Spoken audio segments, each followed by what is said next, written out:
mais uma vez aqui estamos para cultuar o nosso Deus e clamar pela sua misericórdia. E só Ele mesmo que cuida de nós, que está com a sua mão poderosa sobre as nossas vidas. Eu convido você, meu irmão, que tem uma Bíblia em casa, que abra lá no Salmo 18. Nós vamos ler no Salmo 18, do 1 até o 3.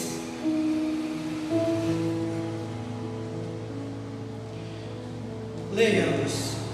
De Davi, o servo do Senhor, ele cantou a palavra deste cântico ao Senhor, quando este o livrou das mãos de todos os seus inimigos e das mãos de Saul. Ele disse: Eu te amo, ó Senhor, minha força. O Senhor é a minha rocha e a minha fortaleza, e o meu libertador, o meu Deus e o meu rochedo, em quem refugio. Ele é o escudo e o poder que me salva, e a minha torre alta. Clamo ao Senhor, que é digno de louvor, e estou salvo dos meus inimigos. Nessa noite, meus irmãos, eu convido você a estar orando, clamando ao Senhor, porque só Ele mesmo aqui nos salva, que está nos libertando de toda essa pandemia, desse vírus. Se você estiver em casa, orando e clamando como nós estamos, Deus vai estar intercedendo por nós. Por isso eu convido você, meu irmão, tira um tempo do seu dia para estar orando, clamando ao Senhor pela sua misericórdia, que Ele venha sarar a nossa terra, para que tudo possa voltar ao normal. Eu convido você, meus irmãos, para fechar os olhos, para que eu possa estar orando pela vida de cada um, meus irmãos. Senhor, meu Deus, aqui estamos, Pai, na Tua presença, clamamos a Ti pela Tua misericórdia, Pai, porque só o Senhor é dono de tudo, só o Senhor tem o poder, Senhor, meu Pai, para sarar a nossa terra, sarar a nossa gente, Senhor, meu Pai, sarar essa nação, Senhor, meu Pai, que tanto clama por Ti, Senhor, meu Deus, que os Teus olhos possam estar virados para nós, nessa aflição que estamos passando, Senhor, meu Deus. Tenha misericórdia, Senhor, meu Pai, da Tua população, da Tua nação, meu Deus. Clamamos a Ti pela Tua misericórdia, pela Tua mão poderosa, que só o Senhor tem o poder de sarar, Senhor, meu Deus, e nos livrar dessa pandemia, Senhor, meu Deus, e que Santana do Araguaia esteja, Senhor, meu Pai, blindada, Senhor, meu Pai, com Teus escudos, Senhor, meu Deus, e que essa pandemia, desse vírus, não venha assolar a nossa população, Senhor, meu Deus. Em nome de Jesus eu oro e agradeço. Não se turbe o vosso coração, crede em Deus e também em mim. Na casa de meu Pai há muitas moradas. Se não fosse assim, eu não teria dito: vou preparar-vos o lugar. Eu virei e vos levarei para mim mesmo. Pois conheceis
você o deseja. Diga que somente nele você tem segurança. Diga que ele é o teu lugar seguro, é o teu lugar secreto. Comece a abrir o teu coração para o Senhor nessa noite.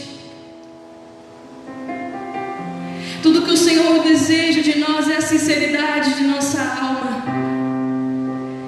Tudo que Ele deseja de nós nessa noite é falar conosco, é ter intimidade, é ter comunhão conosco.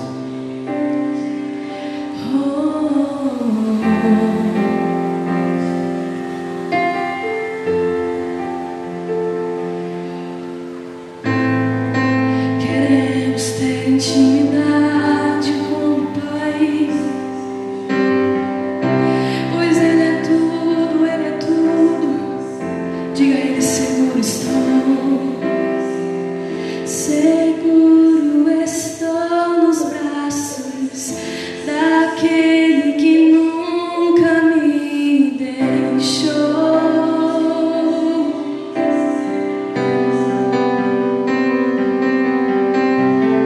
Seu amor perfeito sempre esteve repousado em mim.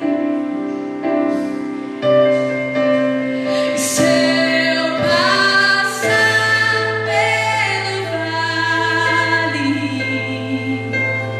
acharei conforto em teu amor, pois eu sei que és aquele que me guarda, que me guarda. Declare pro Senhor: em teus braços é o meu descanso. Em teus braços é o meu descanso. Em teus braços é o meu descanso. Em teus braços é o meu descanso.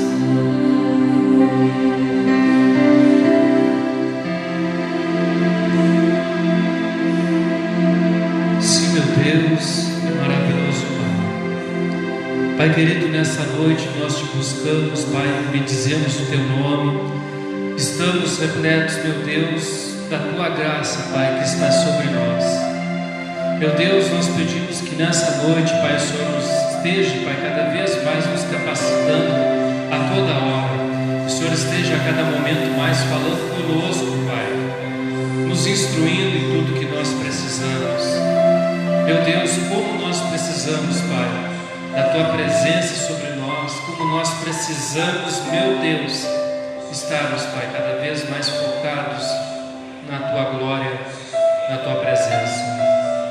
Meu Deus, que nós possamos, Pai, termos a revelação do alto, que nós possamos, meu Deus, verdadeiramente, Pai, termos uma comunhão contigo, capaz de nos levar, Pai, realmente às alturas. Nós te pedimos, Santo Deus, nos acompanhe, nos guarde, nos guie e esteja conosco. Nós te pedimos em nome de Jesus. Amém. Graças a Deus. Boa noite, como é que vocês estão? A graça e a paz do nosso Deus seja com todos nós, seja com vocês, amigos do Facebook, seja com vocês, amigos do Instagram e os amigos do YouTube também, que logo também esse culto estará sendo postado também nessa plataforma. Antes de nós começarmos a ministrar essa palavra, eu gostaria de primeiramente falar aqui algumas coisas com vocês. O inimigo da nossa alma, ele, como nós sabemos, ele é um ser espiritual. Ele é um ser que trabalha focando a eternidade. O inimigo, todas as almas humanas, o meu, o seu, e Ele trabalha com foco. E não importa no que você acredita ou no que você não acredita. Você pode ser cristão, evangélico, católico, espírita, umbandista, Hare Krishna, seguidor de alguma seita, ateu, cientista, gnóstico. Você pode ser qualquer coisa. Você pode nem ao menos acreditar em alguma coisa. Mesmo assim, todo mundo, toda raça humana possui um inimigo que não é apenas inimigo de Deus, é um inimigo de toda a alma vivente. E esse inimigo, ele trabalha e tem trabalhado ao longo dos anos para nos destruir. E ele trabalha focando a eternidade e não o tempo. E devido a ele fazer isso, ele focar não o tempo presente, mas a eternidade, ele vem ao longo de todo o período da história elaborando uma série de planos e sequência de fatos para que isso venha a refletir mais lá na frente. O cristão, aquele que recebe a graça do Senhor Jesus Cristo, precisa da mesma forma focar na eternidade, porque o nosso inimigo, ele é um ser espiritual que se manifesta no mundo material. Nós somos seres materiais vivendo no mundo material, porém com um espírito que é espiritual. E assim como o inimigo das nossas almas, tentando nos destruir, ele se manifesta no mundo material, é quando nós, aqui no mundo material, entramos no plano espiritual, nós achamos a força e o discernimento necessário para combatermos toda a obra das trevas e focarmos o futuro glorioso que aguarda todo aquele que crê em Jesus. O título dessa pregação é O Foco na Eternidade. Eu gostaria que você acompanhasse comigo, que está em 2 Coríntios, capítulo 4. Nós vamos começar a partir do versículo 7. 2 Coríntios, capítulo 4, versículo 7 em diante. Acompanhe comigo e vamos chegar também no mesmo raciocínio. Tenho certeza que você também vai chegar a essa conclusão. Está escrito assim, 2 Coríntios 4, 17 em diante. Temos, porém, este tesouro em vasos de barro, para que se veja que a excelência do poder provém de Deus, não de nós. Em tudo somos atribulados, porém não angustiados. Ficamos perplexos, porém não desanimados. Somos perseguidos, porém não abandonados. Somos derrubados, porém não destruídos. Levamos sempre no corpo o morrer de Jesus, para que também a vida dele se manifeste em nosso corpo. Porque nós que vivemos somos sempre entregues à morte por causa de Jesus, para que também a vida de Jesus se manifeste em nossa carne mortal. De modo que em nós opera a morte, em vocês a vida.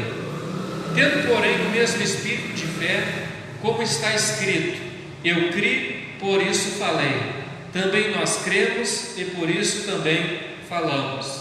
Sabendo que aquele que ressuscitou o Senhor Jesus também nos ressuscitará com Jesus e nos apresentará juntamente com vocês.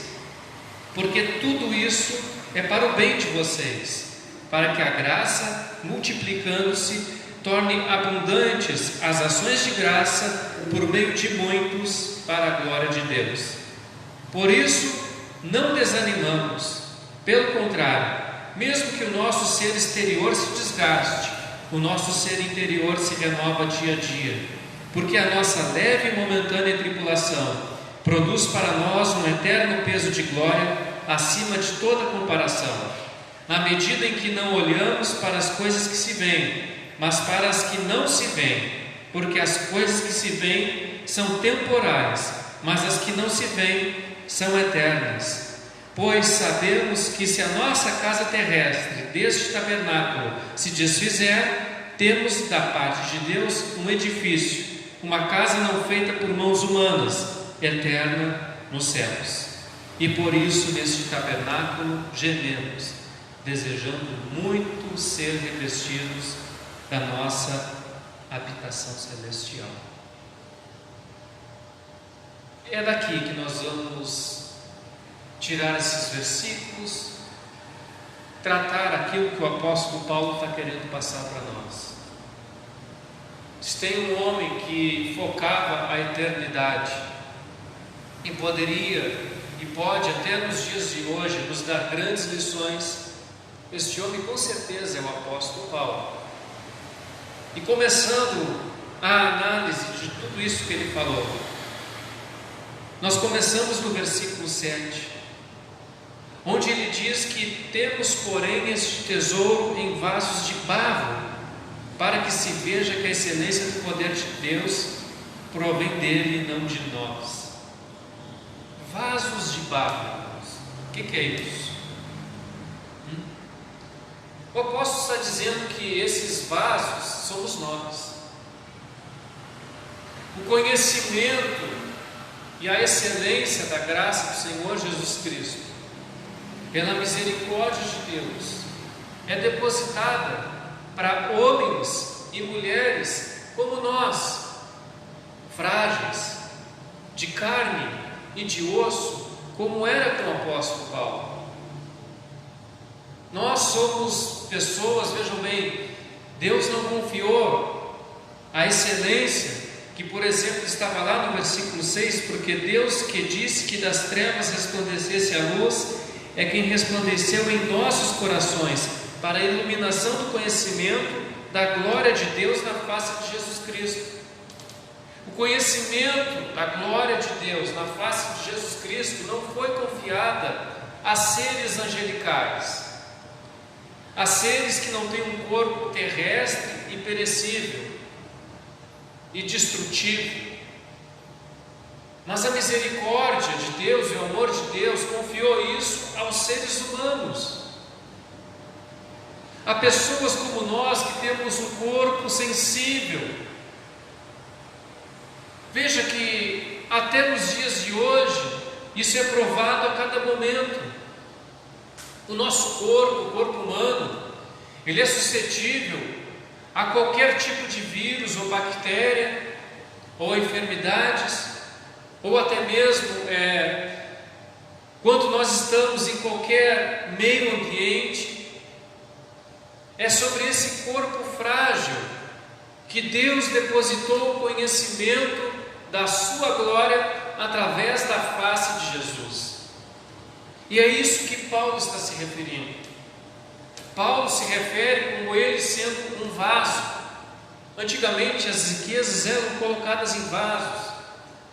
E ele diz que o conhecimento da glória de Deus sobre a face de Cristo veio não por um ser angelical, um querubim ou um serafim, mas veio sobre mim, que sou um ser humano frágil, em que meu corpo mostra as chagas e as cicatrizes de uma vida sofrida, de uma vida de guerra.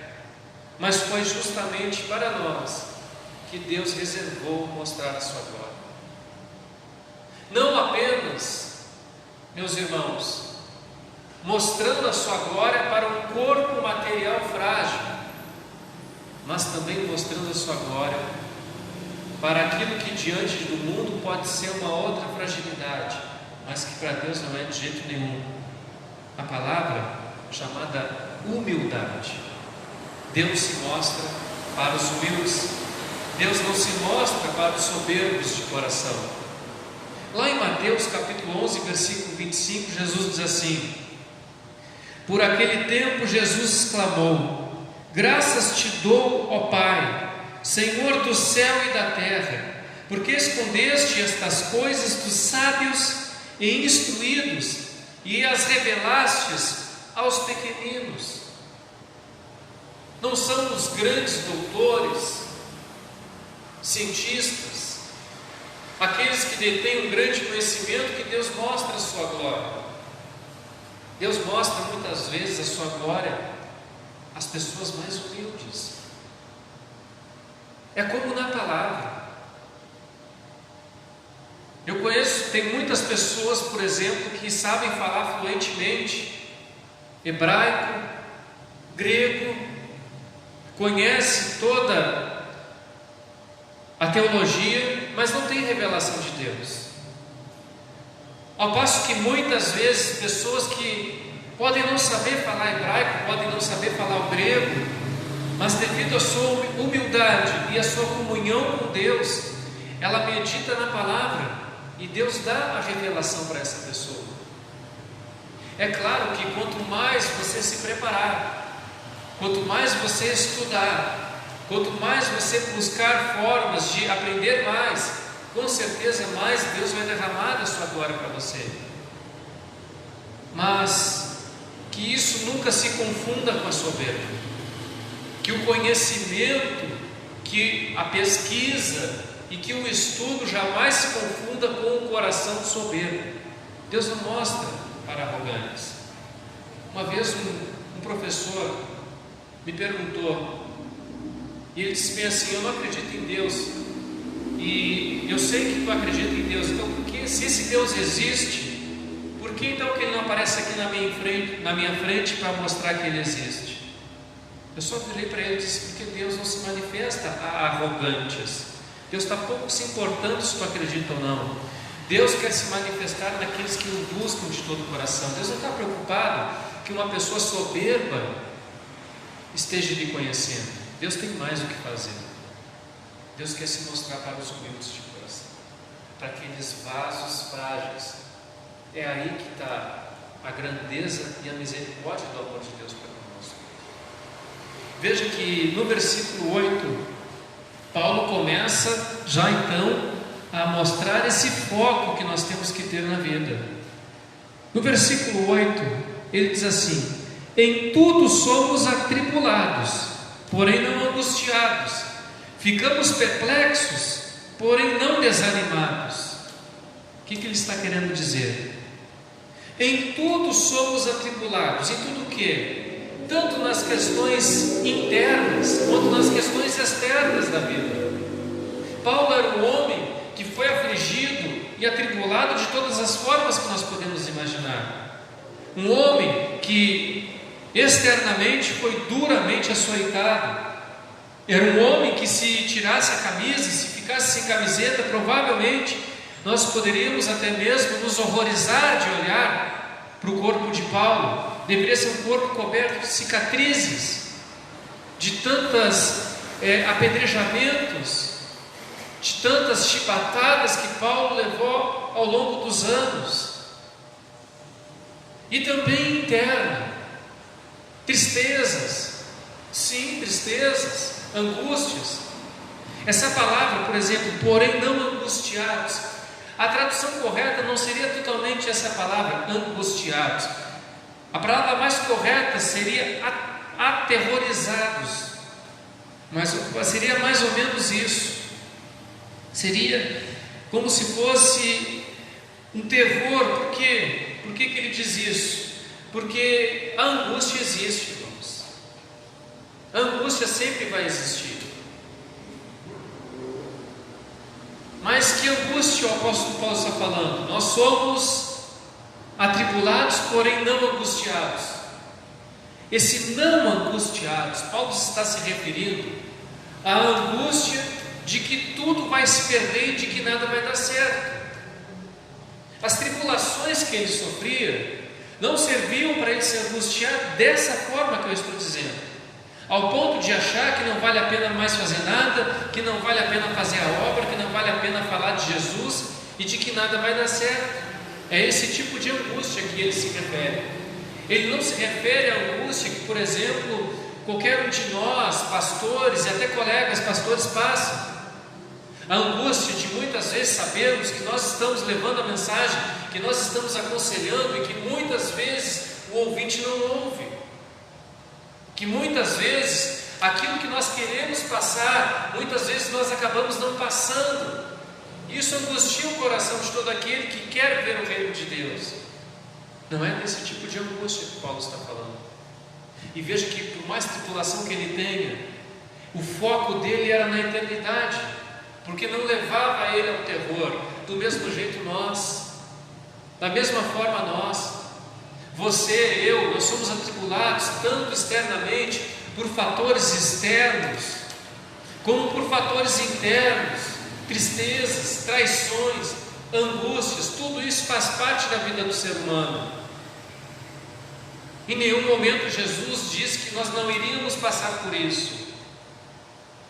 O problema é que muitos vieram na presença de Deus com uma expectativa errada.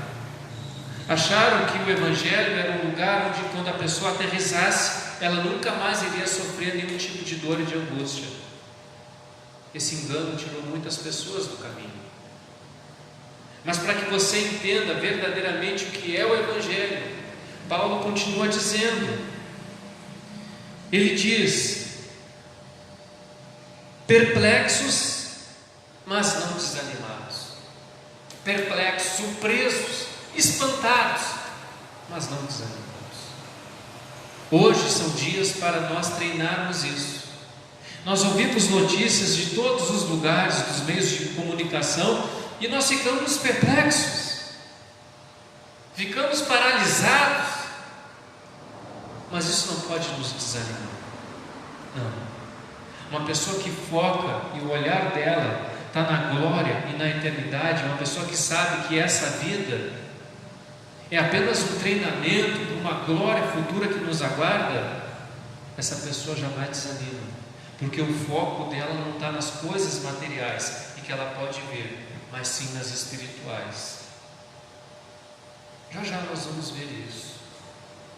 Mas continuando aqui, versículo 9: perseguidos, mas não desamparados, abatidos, mas não destruídos. Perseguidos, irmão, perseguidos. Pode acreditar, mas tem pessoas que ainda acham que o cristão, devido ele estar com Deus, ele não vai ser perseguido. Entenda uma coisa, isso vai responder a muitas perguntas que eu ouço. Se eu sou cristão, por que eu estou passando por isso? Se eu sou cristão, por que eu estou passando por aquilo? Me diz uma coisa, lá em Daniel capítulo 3, Ananias, Misael e Azarias, eles foram ou não foram para a fornalha de fogo ardente? Sim ou não? Eles foram ou não foram colocados na fornalha de fogo ardente? Pastor, Deus deu o livramento. Não é essa a pergunta que eu estou fazendo. Deus poupou eles de entrarem dentro da fornalha? Sim ou não? Não. Deus não poupou. Deus poupou Daniel de passar uma noite inteira numa cova com leões famintos? Deus deu livramento? Não, é isso que eu estou perguntando. Ele foi ou não foi para a cova? Foi. E só de imaginar a cena e aquilo que Deus fez, eu fico imaginando que deve ter chegado a tal ponto a glória de Deus naquele dia, que Daniel devia ter passado a noite ali. Teve uma hora que ele se recostou em um leão, né? Se recostou, usou o leão como travesseiro para descansar um pouco. Quando o rei foi lá perguntar: Daniel, tu está vivo? Ele deve ter se espreguiçado assim, né? E ainda diz: olha, assim vive o rei, né? E que o meu Deus, ao quem eu sirvo, me livrou, pode me livrar da cova dos leões. Deus não nos livra das perseguições. mas Ele nunca nos desampara. Você nunca vai estar livre das perseguições. Jesus sempre disse isso, que nós nunca estaríamos livres das perseguições, mas Ele sempre disse para nós termos bom ânimo. Nós temos que saber qual é o Deus que nós servimos. Nós não podemos, pelo simples fato de sermos perseguidos ou algo acontecer conosco, achar que Deus vai nos desamparar ou que Ele já nos desamparou. Você pode nesse momento ter adentrado dentro de uma fornalha. Você pode nesse momento ter entrado dentro de uma cova de leões. Deus pode ter permitido isso na sua vida, mas entenda uma coisa: desamparar, isso Ele não vai. Desamparar, Ele nunca vai fazer isso com você. Ele nunca vai te desamparar. Deus sempre vai estar conosco. Mas para que a gente veja isso, nós temos que estar focados e entendermos verdadeiramente o que é o Evangelho e o que é o caminho. Tem pessoas que: pastor, mas se eu sou de Deus, por que eu estou passando por isso? Irmão, se você não quisesse estar passando por essa situação mundial, Deus estaria te colocando numa ilha deserta, porque o mundo inteiro está passando por isso. Cristãos, não cristãos, todos estamos passando por essas situações. Mas a nossa boca confessa aquilo que o nosso coração crê, e eu creio que Deus não vai desamparar aqueles que estão em comunhão com o Pai. No versículo 9, ele fala ainda: abatidos, mas não destruídos. É aquela situação: eu sou crente, mas algo ruim aconteceu, pastor. Por quê? Porque muitas vezes nós somos abatidos na vida. Às vezes os teus sonhos são abatidos, às vezes os teus projetos são abatidos. Talvez você é empresário, você diga assim: pastor, eu tinha planos agora para esse ano, só que eu fui abatido. Essa situação no mundo agora abateu os meus negócios. Eu tenho uma palavra para te dizer. Um caçador, quando ele vai caçar um pássaro grande, às vezes ele consegue abater o pássaro com com um chumbinho, seja como for. Depois que ele abate o pássaro, ele pega o pássaro e aí termina de destruir. Mas não é assim com aqueles que andam com Deus. Aqueles que andam com Deus muitas vezes são abatidos, mas não são destruídos. Você pode ter sido abatido em seu negócio, você pode ter sido abatido em sua saúde, mas destruído você não vai ser. Não vai ser, porque Deus tem um plano para você. Deus tem uma estratégia para você. E como o próprio apóstolo Paulo diz, mesmo muitas vezes abatido, mas nunca destruído. Tentaram abater e destruir Paulo várias vezes.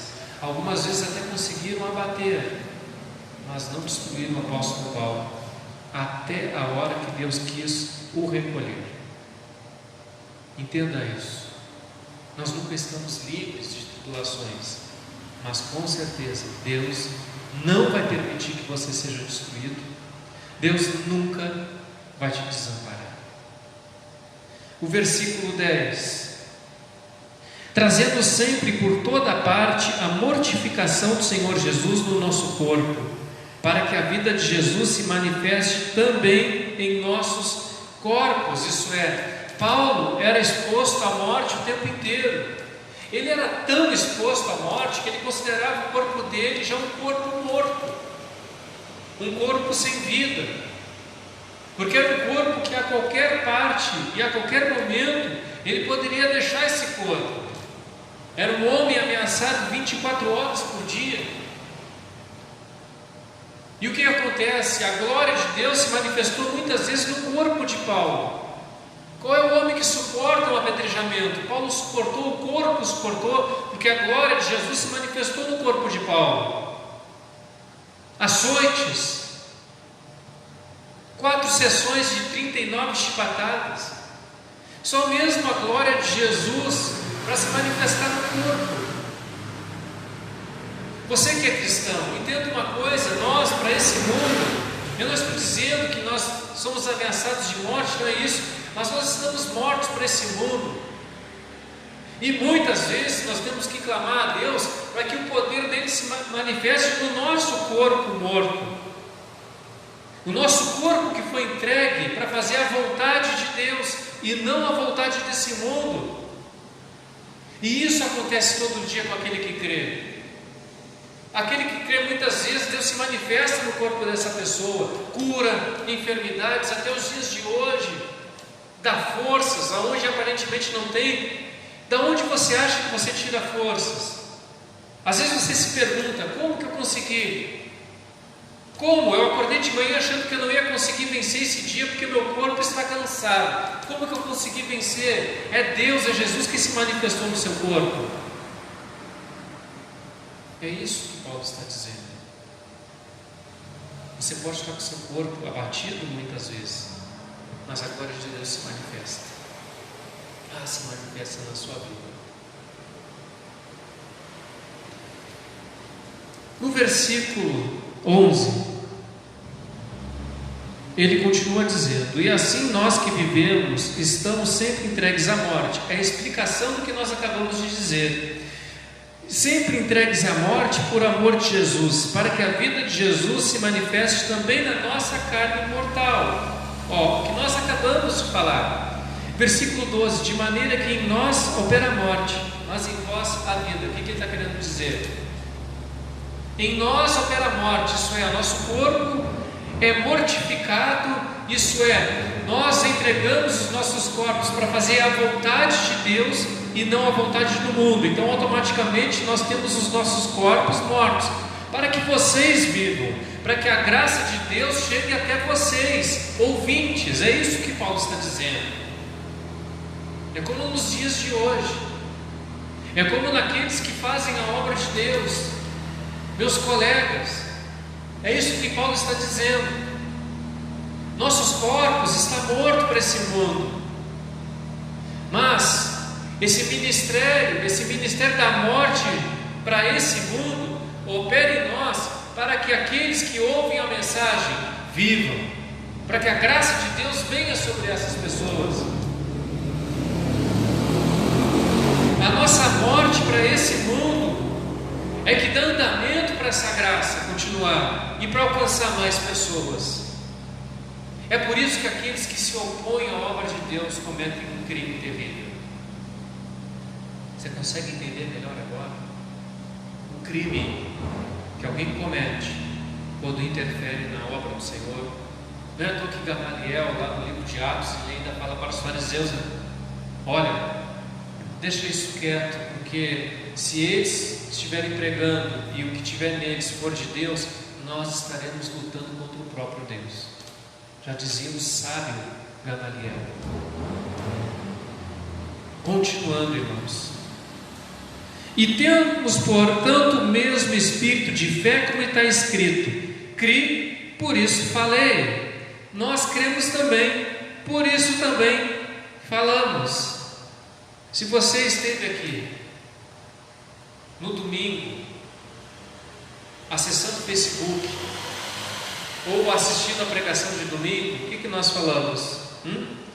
Romanos 10:10. Pois quem é a nossa esperança, ou alegria, ou a coroa em que nos gloriamos? Romanos 10:10. Porque o coração se crê para a justiça, e com a boca confessa a salvação. Foi isso que nós pregamos no domingo. Com a boca eu confesso aquilo que está dentro do meu coração. É o que Paulo está dizendo aqui. Cri, por isso falei. Nós cremos também, por isso também nós falamos. Exatamente como no domingo passado, né?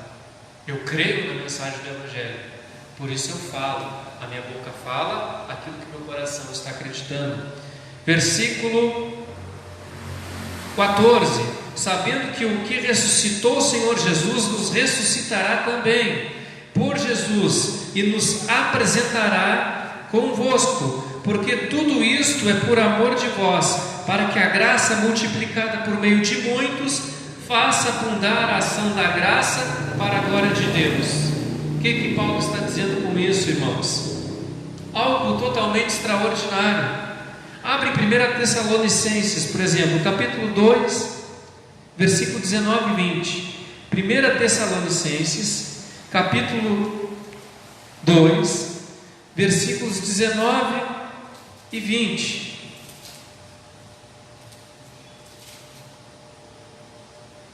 O que diz? Pois quem é a nossa esperança, ou a alegria, ou a coroa em que nos gloriamos na presença de nosso Senhor Jesus em sua vinda? Não é verdade que são vocês? Sim, vocês são realmente a glória e a nossa alegria. Imagine a cena, irmãos. O que Paulo está dizendo é que o foco de Paulo estava na eternidade. Quando Paulo fazia a obra, ele via o eterno, ele via o invisível, ele via a promessa que num dia glorioso todos nós estaremos reunidos com Cristo, aqueles que pregaram e aqueles que ouviram,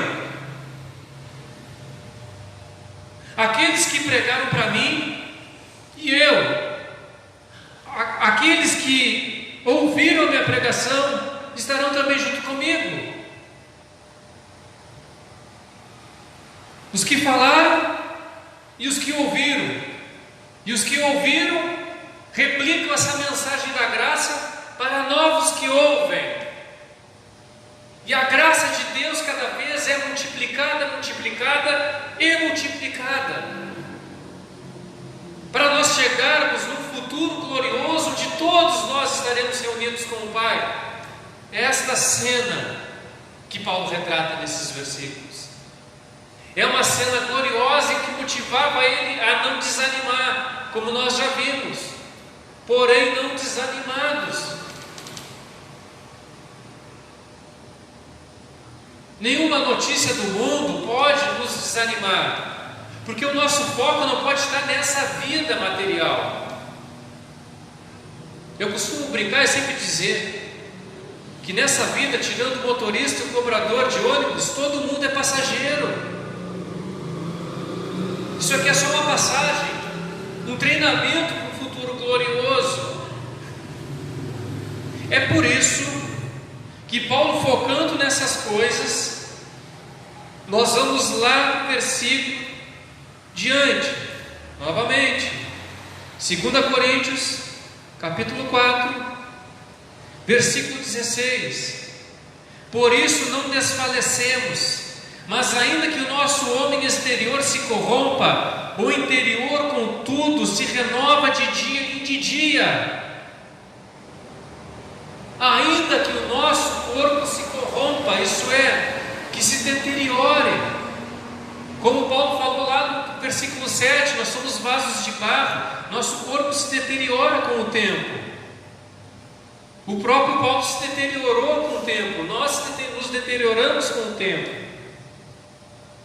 Esses dias até estava vendo a palavra do apóstolo Ronaldo, e ele estava fazendo uma live, e ele estava sem os óculos. Ele até falou assim que depois dos 30 as vistas vão escurecendo, e é verdade.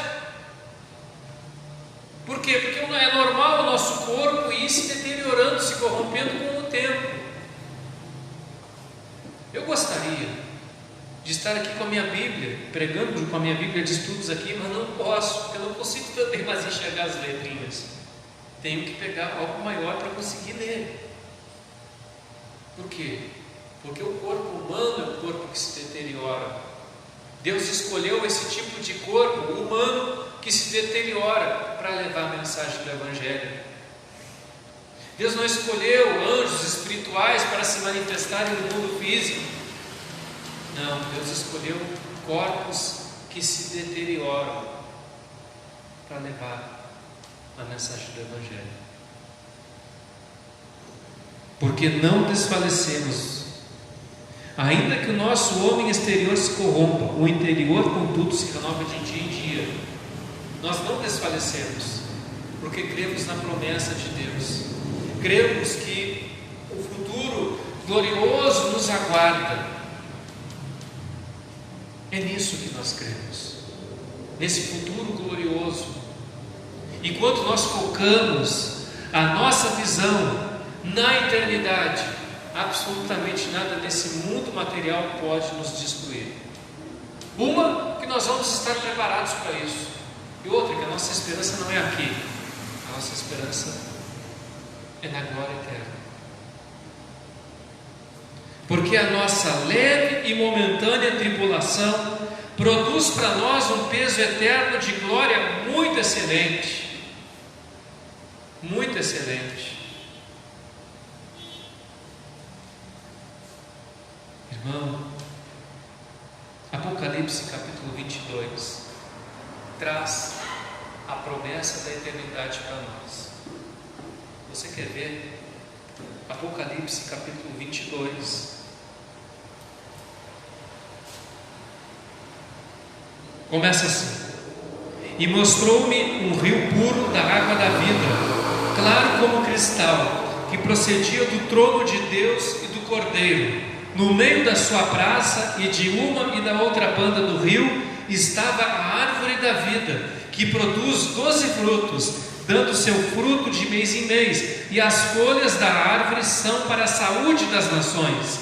E ali nunca mais haverá maldição contra alguém, e nela estará o trono de Deus e do Cordeiro, e os seus servos o servirão, e virão o seu rosto, e nas suas testas estará o seu nome, e ali não haverá mais noite, e não necessitarão de lâmpada, nem de luz do sol, porque o Senhor Deus os alumia, e reinarão para todos sempre. Amém? É isso que nos aguarda, é disso que Paulo está falando, é por isso que Paulo não desanimava, é por isso que Paulo não desfalecia, porque mesmo que o corpo dele se corrompesse, ele sabia o que estava lhe aguardando, ele sabia o que estava sendo prometido para ele e para todo aquele que ouvia e recebia Jesus e a sua graça. De forma nenhuma estou dizendo que nós não temos que viver essa vida, não é isso, mas o nosso foco, o foco da nossa fé tem que estar na eternidade, nessa promessa. Porque o mais difícil Deus já fez por nós. Como eu não vou acreditar que Deus cura se Deus me prometeu algo muito maior que essa glória eterna? Como eu não posso acreditar que Deus pode me auxiliar em alguma coisa que eu estou passando se Deus me prometeu algo muito maior que é essa glória que eu acabei de ler com os meus olhos? Até a fé depende do foco da eternidade. Uma pessoa que foca a fé dela nas coisas materiais, ela tem uma fé rasa, uma fé sem fundamento, como diz o livro de Hebreus. Não há fundamento a sua fé. Não adianta ela crer na cura, não adianta ela crer em nada, se o fundamento da fé dela não está baseado em fundamentos sólidos, para ela crer e para essa fé se desenvolver ao ponto dela manifestar essa fé dela, tanto aqui quanto no reino futuro. É uma glória eterna. Por isso Paulo não desfalecia. Por isso Paulo nunca desfaleceu. É por isso que nós não podemos desfalecer, porque a nossa leve e momentânea tribulação produz para nós um peso eterno de glória. Ele faz uma comparação. As piores tribulações que nós podemos passar nessa vida não se compara ao que está escrito em Apocalipse 22. Não tem comparação você viver eternamente um gozo eterno, uma alegria eterna.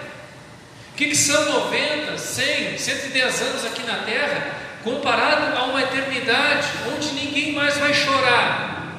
É incomparável. Totalmente incomparável uma coisa com a outra.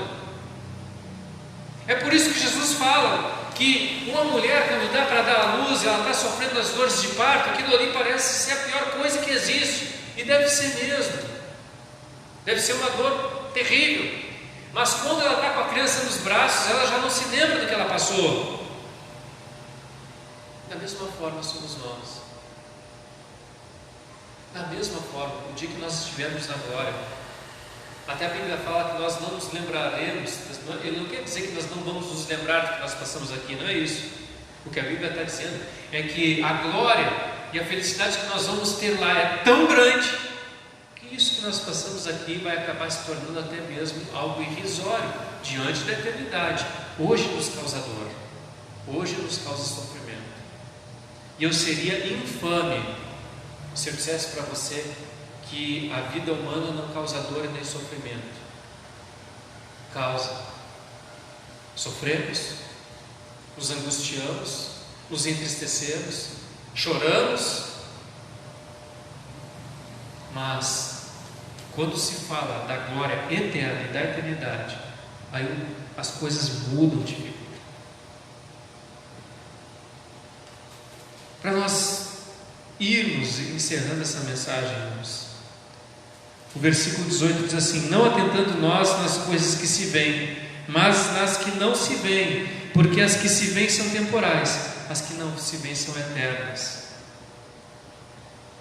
A gente foca nas coisas que a gente não vê. Por exemplo, Jesus não está fisicamente aqui conosco, fisicamente, eu podendo olhar Ele de carne e osso, não está. Nós cremos naquilo que nós não vemos, isso é, nós cremos que Cristo está conosco, porque Ele disse que faria morada em nós, então nós cremos, mas naquilo que nós não vemos, essas coisas que nós não vemos hoje aqui no plano material, são as eternas,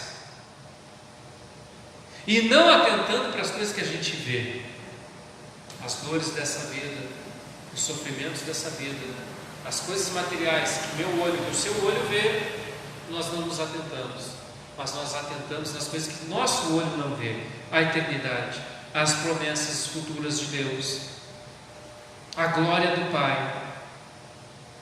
É nessas coisas que Paulo se atentava e que ele nos ensina também a nós nos atentarmos.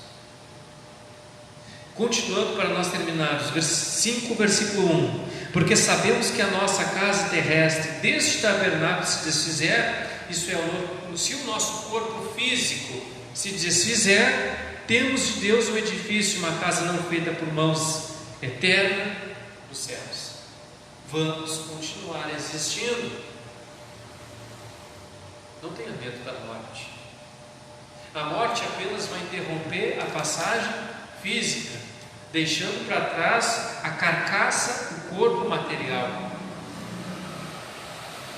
Mas o novo corpo está preparado para nós, e esse incorruptível. E por isso também gememos, desejando ser revestidos da nossa habitação, que é do céu. Paulo estava naquele momento em que ele desejava como nunca que essa promessa se cumprisse na sua vida. Quantas vezes nós desejamos isso? Quantas vezes nosso corpo entra em comunhão com Deus de uma maneira tão grande que nós temos a aflição de estarmos com Ele, de termos essa glória, mas o nosso espírito, a nossa alma ainda presas a essa matéria, muitas vezes acaba se angustiando. Mas creia que até isso é normal. Se você tem comunhão com o Pai, se você crê na palavra com certeza, você também de vez em quando vai ter essa angústia de querer estar mais próximo com o Pai. Mas quando isso acontecer, lembre-se que a graça de Deus precisa ser multiplicada. Amém, irmãos? O nosso foco tem que ser a eternidade. Os dias de hoje, tão difíceis que nós estamos passando, o nosso foco tem que ser a eternidade. Não importa notícias, não importa informações. As notícias e informações podem nos abater, mas não podem nos destruir. Podem nos perseguir, mas Deus não nos desamparará. Você não ficará desamparado, e muito menos você não será destruído. Amém? Feche seus olhos.